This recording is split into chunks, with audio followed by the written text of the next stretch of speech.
Mi Robot Vacuum Mop 2 Pro Plus bataryası.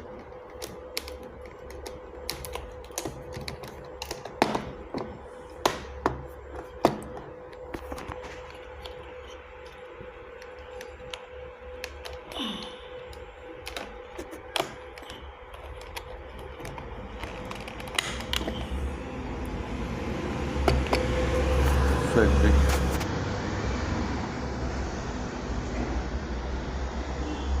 Netleştirmeye çalışıyorum.